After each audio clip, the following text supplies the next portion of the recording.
Hey there, Pepper people. Grandpa Lanky here. Now, recently I was very, very sick, and someone made some baseless accusations against me. Oh, hi everybody, look at me. I'm Jocelyn. I'm super, super sick. Are you mocking me? Oh, look at me. I got the sniffles and explosive midnight diarrhea. Okay, I didn't have that. I had COVID. Someone made the claim that I am a cult leader. We'll leave this up to you to decide, but let's explore these allegations. Aha! Another recruitment opportunity to minions of Lanky Lefty 27. You'll learn the secret handshake later. He is not a fan of auto either. I feel CPAP is best. Opinions differ, but this puts me in the cult of Lanky. Then we go on to another page. Oh, excuse me, Jocelyn. What's this secret handshake? There is no secret handshake. All right, Jocelyn, if you're not gonna do it, then I will. If you head over to cpapsupplies.com, and you go to VCOM. VCOM is a nice product. It keeps your cheeks from puffing out. And if you put it in your cart, there's a secret handshake for you. And when they ask for the discount code, otherwise known as the secret handshake, put in Lefty Summer, and guess what? And by doing so, you save 25% off your order. That's a secret handshake, Lefty Summer. Are you about done? No, Jocelyn. Did you just shave your head? Jocelyn, I want to be a member. Some members of the cult like the Braveda, Fisher & Paykel Braveda. It's a really nice mask, and it doesn't hit your bald head because you're in a cult. So check out the sponsor of this video, cpapsupplies.com. So when I was at my weakest, this is what was said. One of the disadvantages that Lanky and his sycophants don't understand is when using APAP, not only are we benefiting from treatment, but we are continuously titrating ourselves. We can look at our traces and adjust our pressures should our current needs not be enough or too much. This isn't possible with CPAP. Now what they're talking about is if you're on a CPAP machine, but you have it set to APAP mode, otherwise known as auto titrating, you have a range. And within that range, the pressure can increase and decrease based on the machine's algorithm. Now it's my belief that the machine algorithm, all of them, are flawed. In order to have an increase in pressure, the machine has to detect some kind of a decrease in your airflow, a decrease in your breathing, and a reason to increase the pressure. On the opposite end of that, if it detects you're having a central apnea, it tries to drop the pressure. Now, the machines are erroneous in these central apneas. Oftentimes, it'll call an obstructive apnea central and a central apnea obstructive, messes them up all the time. And it also does a very poor job, in my opinion, at seeing the very subtle decreases in airflow. It sees the very obvious ones, but those are the obvious ones. It doesn't see I'm not even gonna call them micro, because they're obvious to my naked eye. They're usually obvious to other people's eye after they do a PAP analysis with me. They're very easy to see, but the machine does not pick up on them. Pressure titration is not one and done, and titration in a foreign lab environment is flawed because we don't sleep naturally there. If you are at 12 to 15, and there are many here that could look at your tracings and easily and correctly conclude that your minimum was too low or too high, and as an added bonus, if your needs were because of REM, position, ill health, anxiety, or medication, pressure can change to treat you better than fixed ever can. This is the stuff that Lanky and his sycophants don't or won't talk about. All they do is compare fixed to a horribly misconfigured APAP and say APAP sucks. Look at the results. Bruh. Literally, this is all I talk about. I love talking about this stuff. So someone else says what I would say right here anyway, and what I've already said. The fact remains that to increase pressure, APAP requires a disturbed waveform or a snore. You can decide whether you want a disturbed waveform or not. The answer is clear to me. You're doing fine. Folks around here like diddling with their pressures. Feel free to join them if you like. Set a 1 centimeter wide range and watch it go up and down. He's saying that sarcastically. And lastly, you can take as much issue as you want, but you're wrong in degree and relevance. I would explain to you why, but you've demonstrated you don't understand the important nuances between CPAP and APAP. All you accept is what you see on Jason or Nick's videos, and then you accept it unconditionally without applying any critical thinking. However, if anyone else is interested, just ask. So I want to take you to a tracing that actually to me encompasses everything about this in one nice little screenshot. And then we'll delve into Am I the leader of a cult? And I want to go back to this one comment of all they do is compare fixed pressures to a horribly misconfigured APAP and say APAP sucks. Now, to me, this is very similar to when people say communism is horrible, and then someone who likes communism says, well, communism has never been tried appropriately. Okay, the fact of the matter is APAP is just fundamentally flawed. For it to go up, you have to have some kind of a sleep disordered breathing event.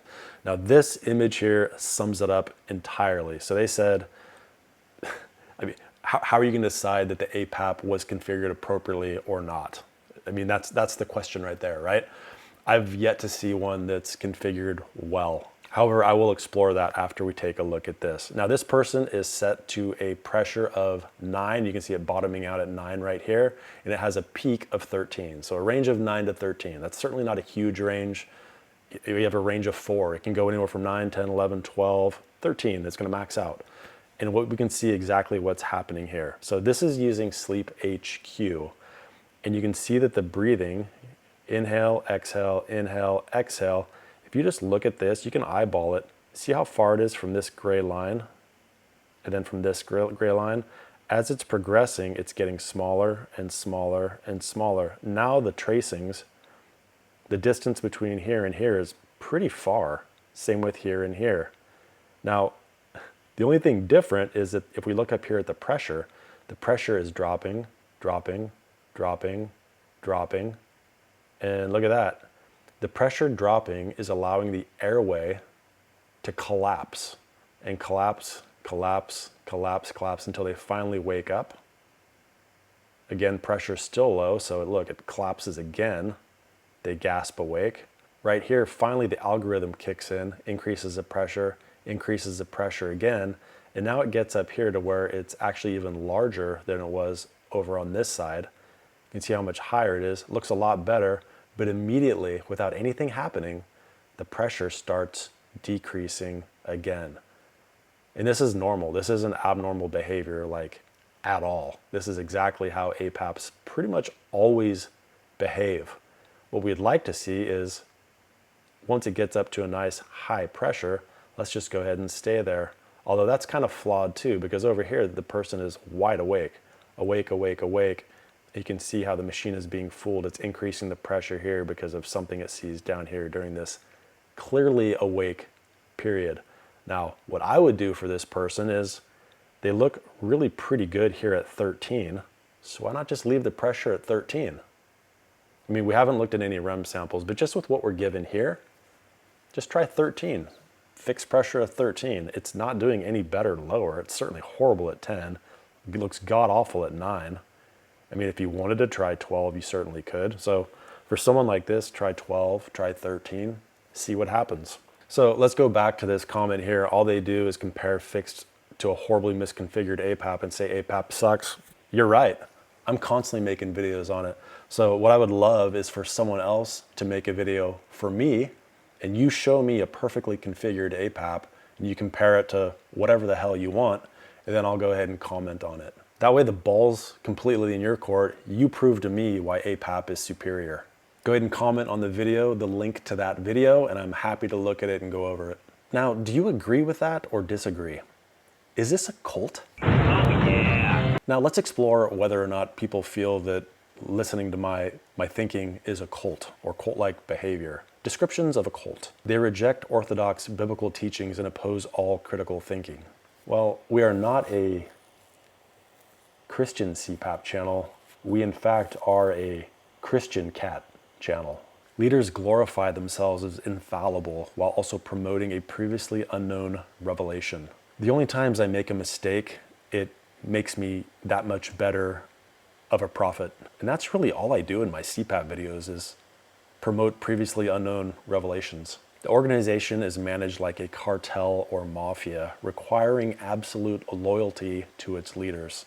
This is true. I do require my cult followers to subscribe to my channel. Now, that said, if you are not a follower of this cult, you also need to subscribe to the channel as a way of saying, hey, I'm watching you. I see what you're doing with your cult. I see it. They cross legal boundaries. It's true. I have allegedly stolen office supplies. The group delegitimizes former members. We have no former members. Once you're in, you can't leave. The group relies on shame tactics to maintain conformity. I honestly don't know of another way. There's no financial transparency. Now, that's true. No one's ever going to see my tax return. In the final one, the group performs secret rites. Absolutely, we all buy our supplies at cpapsupplies.com. Guys, thank you so much for watching. If you want to have a one-on-one PAP therapy analysis with me, otherwise known as an indoctrination, go ahead and sign up on my website. It's axgsleepdiagnostics.com. I also have a less expensive Sleep HQ analysis. You also have a Talk to a Tech, and we also have type 2 home sleep testing, super popular with pilots. I do want to take a moment to thank the Patreon supporters, the YouTube members, and also say thank you to those of you who just simply watch the videos. Now I'm gonna go grab a drink of Kool-Aid. My throat is parched. Hey, all joking aside, please don't believe everything I say, like verbatim.